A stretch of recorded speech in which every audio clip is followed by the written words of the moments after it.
Hello students, welcome to the next part of our chapter, electromagnetic induction.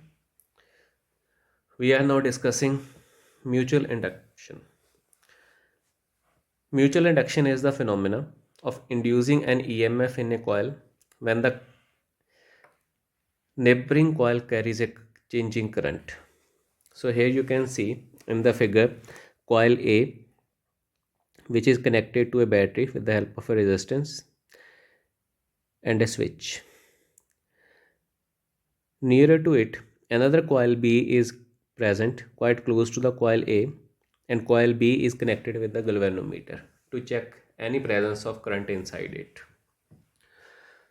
Whenever the switch connected in the coil A is suddenly pressed, the current in the circuit begins to rise, due to which the strength of the magnetic field in the coil A begins to increase. Means the magnetic field or the magnetic flux through the coil A changes because coil B is also winded over the coil A, or it is present close to the coil A, so the same changing magnetic flux is also acting on the coil B.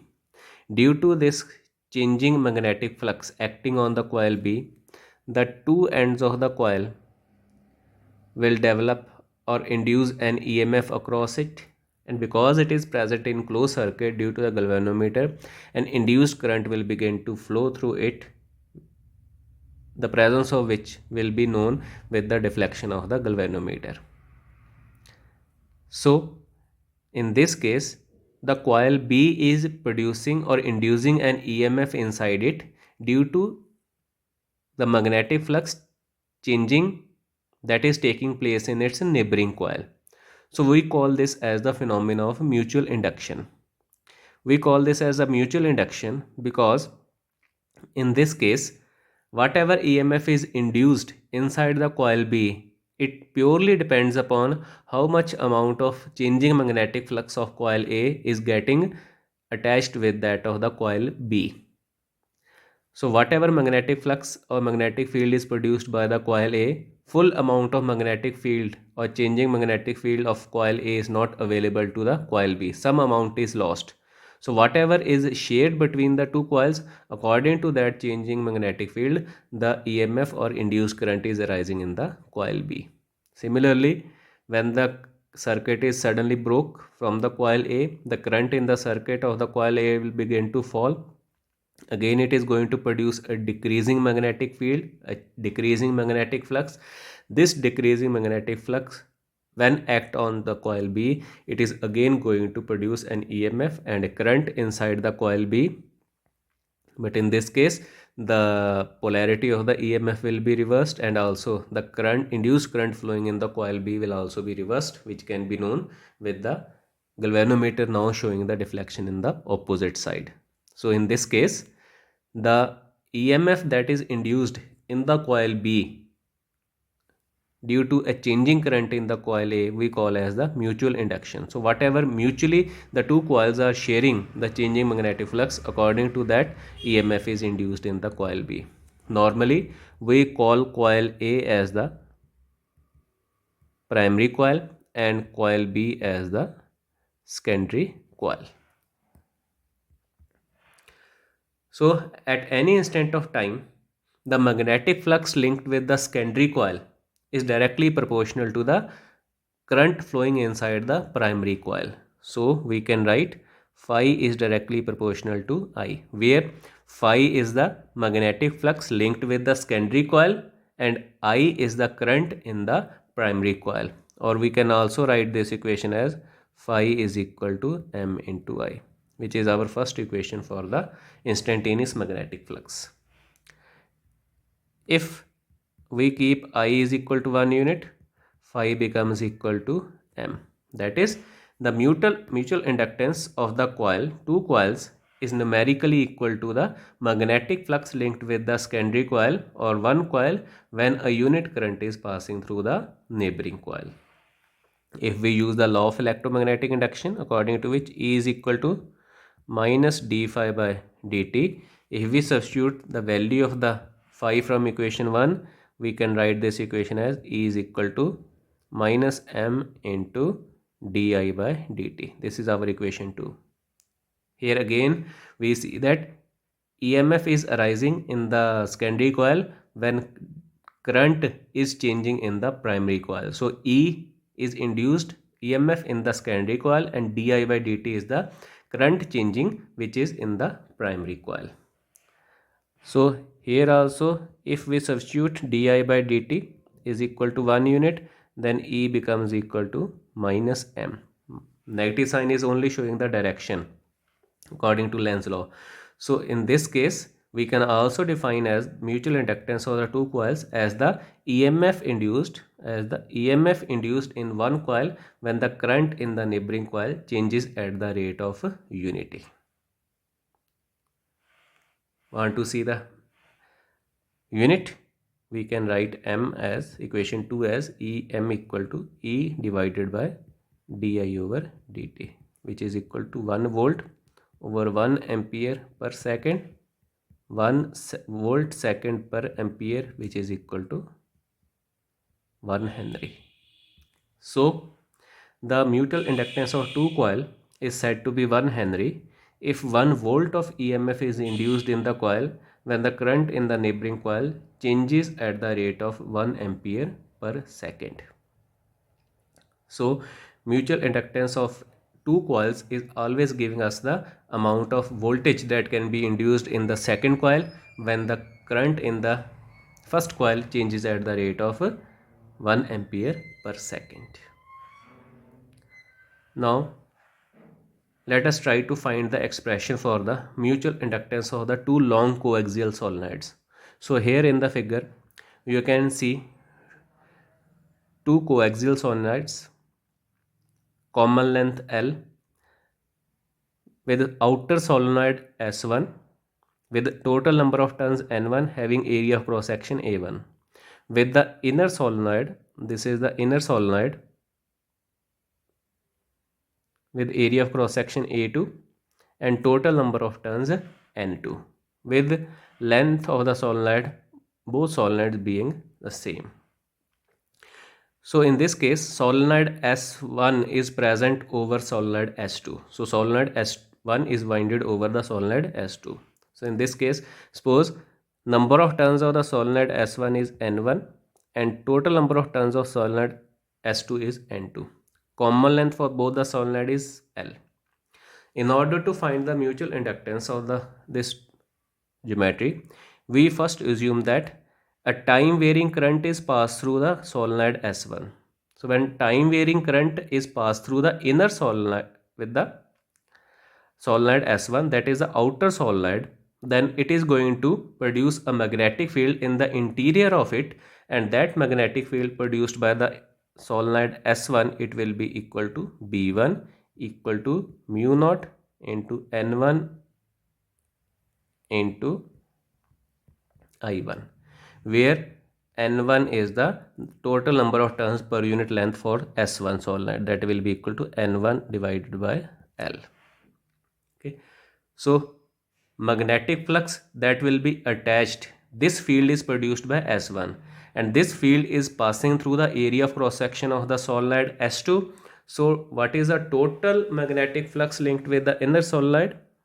So total magnetic flux that will be linked with the inner solenoid, that will be equal to phi 2. We are writing phi 2 because we are finding it for the solenoid S2. It will be equal to B1 into area of cross section of the solenoid S2 A2. If we keep the product over here, we are just getting the total flux linked with only one turn of the solenoid S2, but we want to find out the total flux linked with the whole of the solenoid S2, so we have to multiply it with the total number of turns present in the solenoid S2, that is N2. If we substitute the value of B1, we are having equation mu naught N1 I1 A2 into N2. Okay, or we can use this equation N1 is equal to N1 over L. We can also write it as mu naught N1 N2 A2 I1 over L. This is the equation for phi 2. Finally, mutual inductance of S2, with respect to S1, we can write it as phi 2, it will be equal to M21 into I1. So if we use this value of phi 2 over here, we will have mu naught N1 N2 A2 into I1 divided by L equal to M21 into I1. I1 and I1 get cancelled. The value of M21 is equal to mu naught N1 N2 A2 divided by L. This is the equation for the mutual inductance of solenoid S2 with respect to the solenoid S1. Now, here what we have done, we have passed the current through the outer solenoid and we try to find out the mutual inductance of solenoid S2 with respect to S1. Now, if you go to for the other side, that means if you pass the current through the solenoid S2 and you find the magnetic flux linked with the solenoid S1 or mutual inductance of solenoid S1 with respect to S2, you are going to get the relation M12, which will also be equal to mu naught N1 N2 into A2 divided by L. Again we will get A2. Reason, the mutual inductance is actually the amount of the EMF induced in the second solenoid when the some current is passed through the first solenoid. For example, in this case, we are finding it for the solenoid S2. When solenoid S1 is carrying the current, varying current I1. In this case, whatever magnetic flux of solenoid first is linked with that of solenoid S2, it purely depends upon the area which is present in the magnetic field of the other solenoid. So in this case, whether we find the mutual inductance of S2 with respect to S1 or S1 with respect to S2, actually the mutual inductance or the coefficient of mutual inductance depends upon the common area of cross section of the two solenoids, whatever area is shared by the two solenoids. So A2 here actually is representing the common area of the two solenoids. So if this common area of cross section of the two solenoid is greater, only then mutual inductance will be greater. Also, in this case, because M12 and M21 is same, we call this property as the reciprocity theorem. This thing is known as by the equation theorem, which is known as the reciprocity theorem. Reciprocity theorem says that whether you pass the current through S1 and find mutual inductance for S2, or you pass current through S2 and find mutual inductance for S1, in both the cases the result will be the same.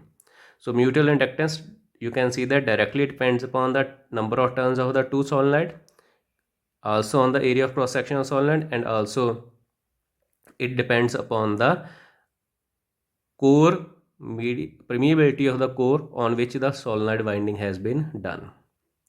And one last factor is also there, that is the relative separation between the two coils or the two solenoids. How much distance apart the two coils are present with respect to each other. Lesser the separation, more amount of magnetic flux produced by one, it will be getting attached with the second, more amount of mutual inductance we will be getting. Last factor, relative orientation of the two coils. If the two coils are winded in such a case that the maximum magnetic flux of one is linked with the second, mutual inductance will be greater. For example, in this geometry, S2 is present in the interior of S1. So whatever field is produced by S1, almost full of that is getting attached with that of S2. But if we place two coils at right angle with respect to each other, for example, one solenoid is this one and second solenoid is placed like this one. In this case, the magnetic field produced by one, which will be attached with the second solenoid or second coil, it will be lesser. So in this case, mutual inductance not only depends upon number of turns, common area of cross section, but it also depends upon the relative separation as well as the relative orientation of the two solenoids. Therefore, we define a factor in such cases which is known as the coefficient of coupling. we call it as coefficient of coupling, which is given by K is equal to M divided by L1 into L2 under the root, where L1, L2 is the self-inductance of solenoid S1 and S2 respectively, and M is the coefficient of mutual inductance. The value of the K lies between 0 and 1, and this factor actually tells us how the two coils or the two coaxial coils are coupled together. If the value of K is equal to 1, we call this as perfect coupling. Perfect coupling means entire flux of primary solenoid which is carrying the current is attached with that of a secondary solenoid. But if value of K is less than 1, this means that full magnetic flux of first solenoid is not getting attached with the second solenoid. If K is equal to 0, that means no magnetic flux of primary is getting attached with the secondary. Thank you.